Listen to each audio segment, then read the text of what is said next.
voices of the host and the guests you hear do not represent the views of Be Inspired Global, its sponsors, or advertisers. Hey guys, it's Miss Cook Therapy. Cooking is a way for you to work through challenges, a problem that you may be facing. For me, when I get into the kitchen, sometimes all the noise and life leaves as I focus in on the flavors, the textures, the taste of building a meal. Then I come up with a solution to a challenge I may be facing. Miss Cook Therapy does not cook just one type of cuisine. We get these sessions of cook therapy in by trying new things in all new ways. I want you to take some time to book your next appointment of what? Cook therapy. Hey guys, it's Miss Cook Therapy, and you know where I am. I'm in the kitchen for today's episode of Cook Therapy. Today we have some amazing guests from our local community here in Southwest Baltimore. Laura and Mike from the backyard, along with their new location, Mulberries. It's going to be located in the Historical Hollins Market. They're going to have a bar along with a carry-out store that you'll be able to find amazing deals and great local products, along with a couple of products from Miss Cook Therapy. So let's start this meal. We are going to be using a couple of things, and you'll get a little picture of the board, but we have 4 of our soft shell crabs. These are very, very soft. You'll see that there is no hard shell. That's because you can eat these whole. This is something that's crab season, but it's also soft shell crab season. So we just rinse these off, and you trim off the ends just like you would if you were eating a normal blue Maryland crab. So we're gonna put these to the side because we're gonna be deep frying those, and it's gonna be an easy step. All you're gonna do is we have some fine grated cornmeal in one bowl. We have a plate of flour, and you guys know how I feel about making sure your flour is seasoned. If the flour doesn't taste good, the food's not gonna taste good. So we're gonna be doing that. We also have a mixture. This is going to be for the outside of our grilled cheese sandwiches. This is half butter, half mayonnaise. Very important. It gives you a little bit more leeway when it comes to not burning your bread. So mix those together. You make the quantity that you need, and what you don't use another day. Then I added in a little bit of garlic powder along with a little bit of Old Bay seasoning and a little bit of basil. And I mixed all of that together. This is again for our bread. This is just a classic roll that we're going to be using for our sandwiches today. And I got this because of this size. It's a great size that fits our crabs that we're going to be deep frying, but it's also thick enough and dense enough that it's not going to completely flatten out like a brioche bread if we try to make a grilled cheese sandwich. Now this over here are our Brussels sprouts. Now some people have fond memories, some people not so much. A lot of times people think back to school when you were like in elementary and they used to boil Brussels sprouts. That's good for nobody. But what we're going to do is keep this in its raw state, and then we're going to shred it just like I have here on my board. This is going to be a crunch factor because you know cook therapy is all about textures, taste, and flavors. So we need a little bit of bite. That's going to go in between our grilled cheese sandwich. Then we have this amazing lump crab meat. You know, if you've been to Baltimore, you know this is everywhere, but we're going to put it in everything today because it's going into our hush puppy bites along with our grilled cheese sandwich.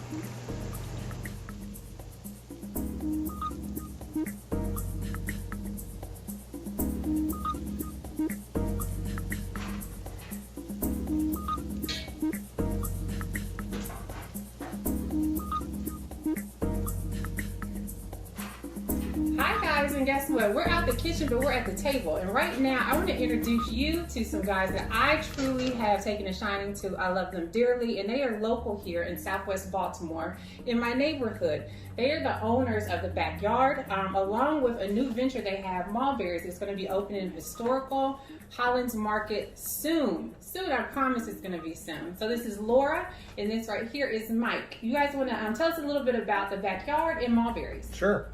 So the backyard was started in 2018. It is a neighborhood bar and restaurant that is currently expanding.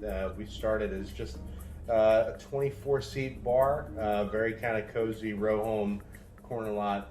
We are expanding into the building next door to add a dining room where you can actually sit down and not have to eat at the bar. And also an entertainment area, so maybe it's darts or pool, something like that. Yeah. And then we have a nice little outdoor area, our outdoor beer and wine garden.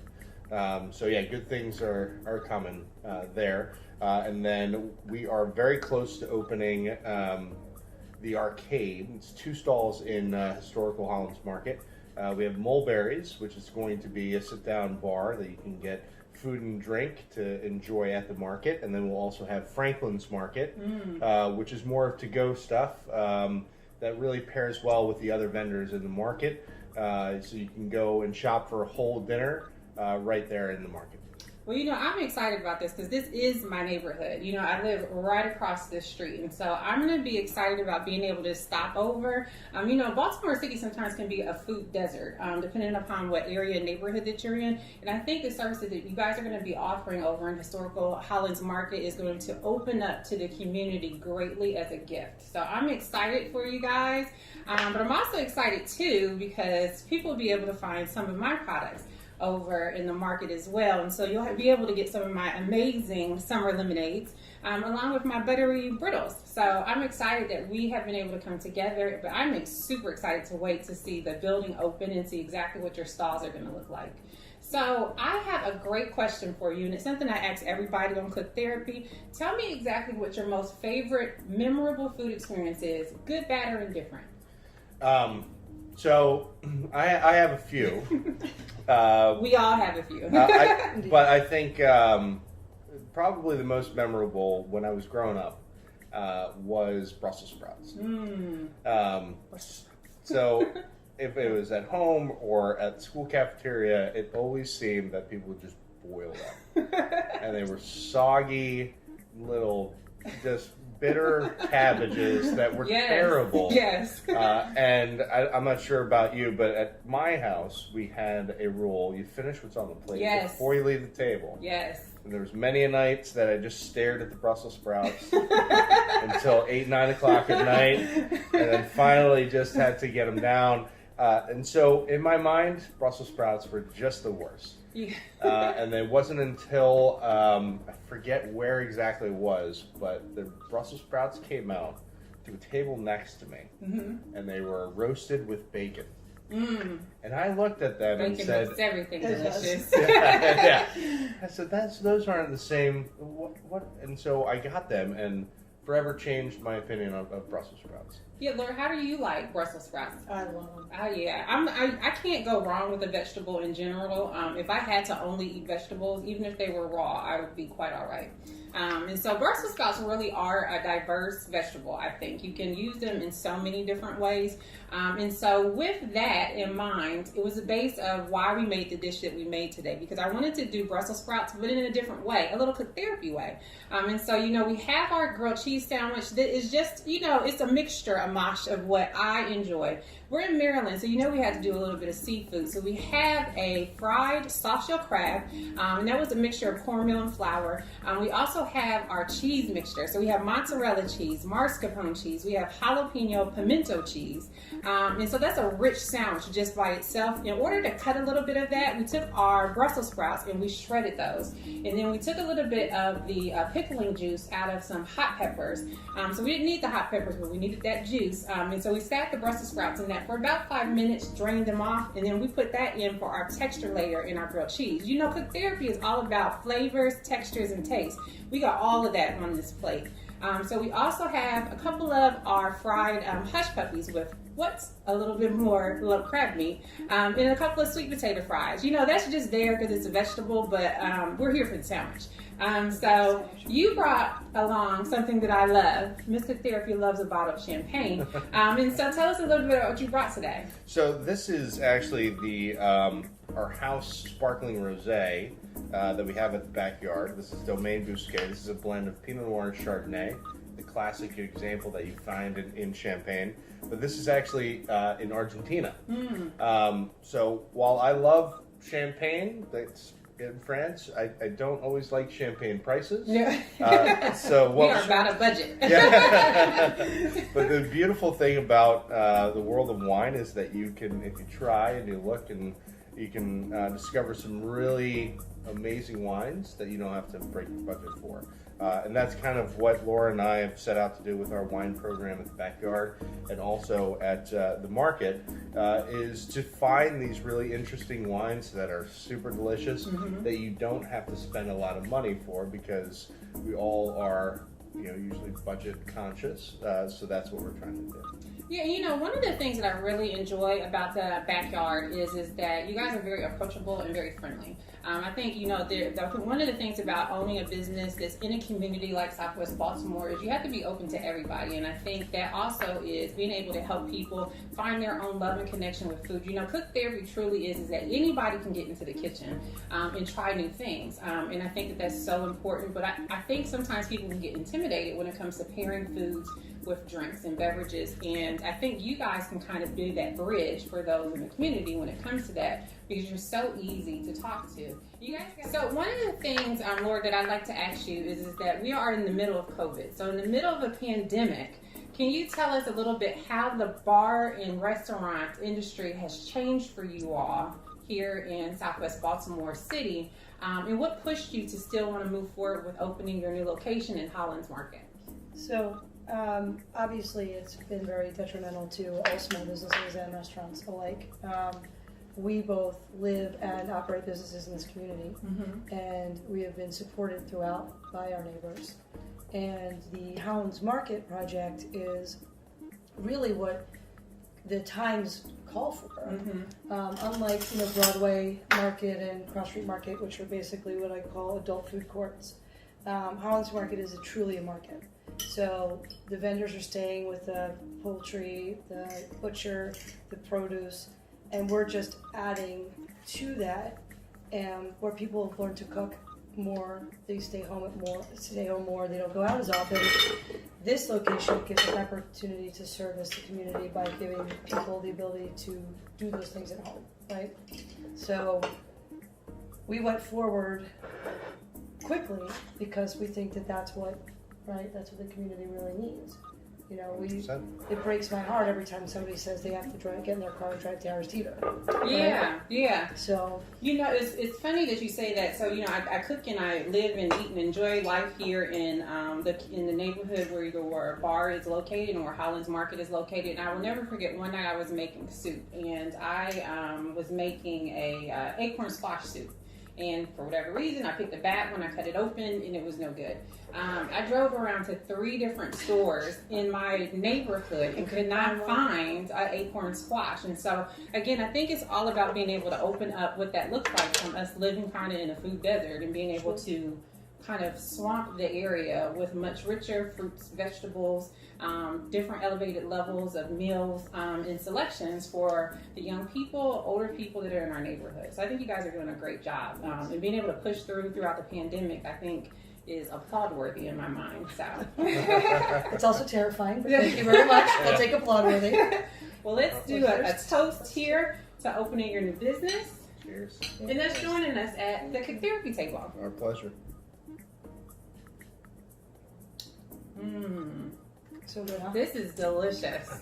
This is delicious. Well, let's talk about delicious. Yeah. Let's get into this sandwich. Sandwich. Let's go.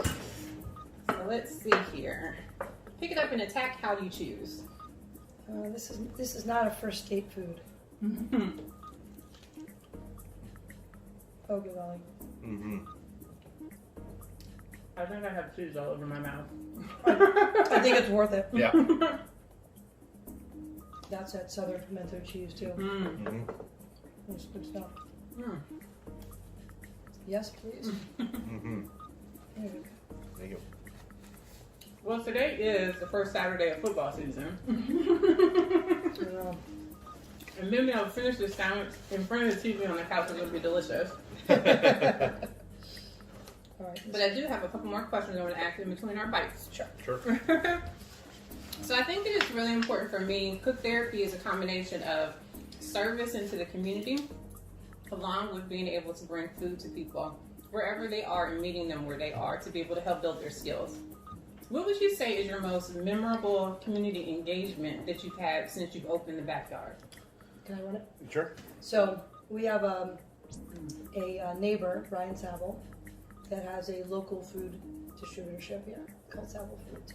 And the Baltimore restaurant relief initiatives in the city were very healthy. And he was probably the harbinger of a lot of relief. And we were able to partner with him to give out food boxes in the lot across from Hollins Market. And he just drove a big, huge truck up with full meal boxes, and it was open to everybody, the whole neighborhood, and the turnout was amazing. We gave all the boxes away, and he just kept up with that initiative until, you know, people sort of got back to being able to get food and support themselves. But I mean, just to see the whole neighborhood come out and be able to help, you know, families that couldn't really get to, you know, where they weren't working. Yeah, I think, you know, it's so important. I think during this time, I think it's really brought out the beauty in who people are. True. You know, this I think that with us being in the middle of a pandemic, things could have really gone left a lot worse than they did. You know, a lot of people are out of work, and so that means, you know, and even with some food programs, supplement programs that the government has put into place, a lot of those are starting to end and dwindle out. And so, you know, we're going to see ourselves in a space where people are going to be needing more. And I think that with us being in an industry where food is the base of what we do, beverages are the base of what we do, it's important to be able to give back when we can. And I think it's amazing that you all were able to partner with them to be able to provide that service to the community. So what would you say is one of the most exciting things you can't wait for opening day at Hollins Market for you guys in your new space? I mean, personally, I think it's just the just to see everybody turn out and actually shop in the market, as Laura said, as a true market. That's where you go for, you know, you're shopping for dinner, you're shopping for groceries of the week, your meal planning, and I think that's part of the love I have for this community, is that there is a sense of actual community and people caring about one another, and I think the market just ties into that beautifully. That you know, you can go, you can get your produce, your proteins, if it's meat, chicken, fish. You can come to us and have some specialty items, some oils or pastas, stuff like that. And I think that's just that experience of actually shopping at a market where you know the vendors. I think it's just going to be a really great experience. Yeah, it's like a new version of Cheers. So speaking of community, how cute was your neighbor when you dropped your pan? Oh, yeah.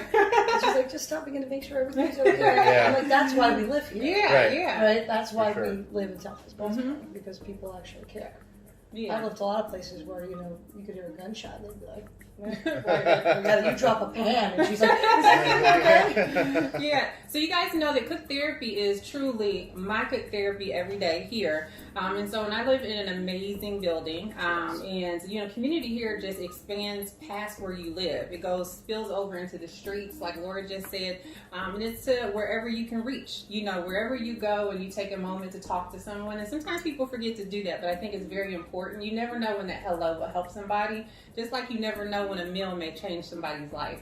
And so, you know, cook therapy truly is about sometimes getting lost in the kitchen, in a recipe, in a dish that you just love, and forgetting and letting all the noise stop outside and just letting you focus. And sometimes that can even be, like, I love your outdoor space at the backyard. I've enjoyed it and had a few drinks there, you know, all for research purposes. And so, but I think that it's one of those things. Cook therapy happens in your bar. They close the door, they come in, and everything else just for a moment just stops. And I think that ties into community, it ties into food, it ties into drinks, and it just ties into good times.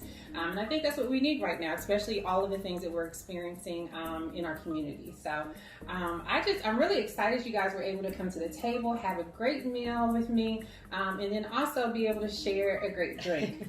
One thing that we haven't mentioned is that we have a part of the stall is tapped beer.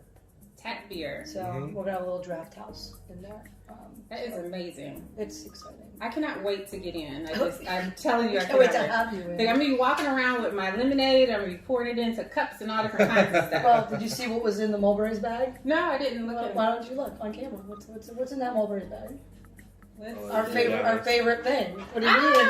The thing people can't stop eating. It's my brittle. Now, if you have not gotten a bag of this brittle, you need to make sure that you do. You can always go to my website, MissCookTherapy.com, my Instagram at Miss Cook Therapy, along with my YouTube page, which is also Miss Cook Therapy. You can find me on Facebook as well. These beauties are 10.5 ounces. It's probably the most rich, buttery, right? I can't stop eating it. You're ruining my teeth. But just suck on it. Just suck on it. And if your grandma has dentures, tell her to take them out and just suck on it too. They're delicious. And so I sell this in cashew brittle, peanut brittle, almond brittle, and pecan brittle as well. So you can get an order today, and you also will be able to find this over in their new store. Yep. So I'm excited about this. So that is that. So I want to ask you one question, Laura, because you answered your question about what your favorite, most memorable food experience is. What would you say, Laura, is a food item that you think people just don't appreciate enough? Something that, you know, they could really, if they could just taste it, it might change their mind a little bit. Well, if you already know us, this is not going to come as a surprise. But when we first opened the backyard, a very good friend of us in the business said, you know what you should do? You should have a tin fish program. And we said, no, that is ridiculous because we, American, think sardines. I don't want that stinky fish that my grandfather eats in the kitchen. Yes. Nope, that is not what it is. We have discovered the world of Portuguese and Spanish tin fish. Yes. Everything from fresh, like the whole sardines, mackerel, trout, stickleback, I mean, you name it. Octopus. Right, razor Now, shell clam. Yeah. If anybody has been following me on my Instagram, Miss Cook Therapy, you guys know I have an obsession with octopus. So I have canned octopus in my cabinets right now, and I have I think a 7 or 8 pound whole octopus in my freezer. You have a whole I do, and I'm waiting to get a charcoal grill going so that I can cook that bad boy. But I share your love of canned fish. I mean, I truly do. And I think further to the point, it's also underappreciated because of the health benefits. A lot of omega-3s, so very heart healthy. There's actually stuff in it for cognitive development, so good for the brain. And good for the environment. These are, sardines, and a lot of these fish are on the lower side of the food spectrum, the food chain, and super sustainable. So you're not overfishing. It's just really good in so many different ways, and then plus, it's just tasty. It's really delicious. Yeah. And if you come so many people into and if you come to the backyard, we serve it with some different sauces and different breads, so you can have a little fun with it and make different bites as you go. So yeah, we're very big proponents of tinned fish. Yeah, and speaking of that, when you talk about those being great for cognitive development, Cook Therapy does cooking classes with adults with developmental disabilities, and oftentimes there is a back and forth in regards to certain foods that are not good for their development because of where they are with their diagnosis.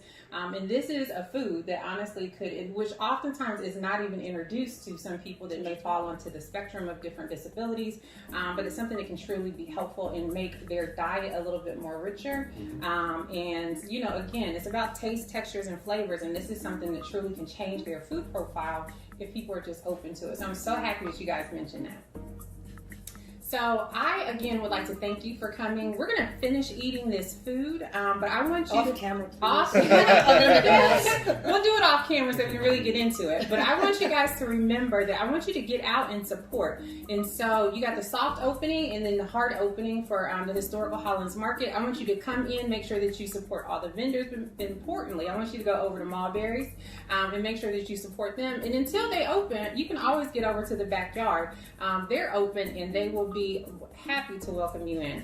I want you to make sure that you book your next session of Cook Therapy, Tuesdays at 7 p.m. Eastern Standard Time. Remember, you can find me at Be Inspired Global on Facebook, and I'll be posting to all my social media. So look out for an invite, and I'll see you next time with amazing guests and great food.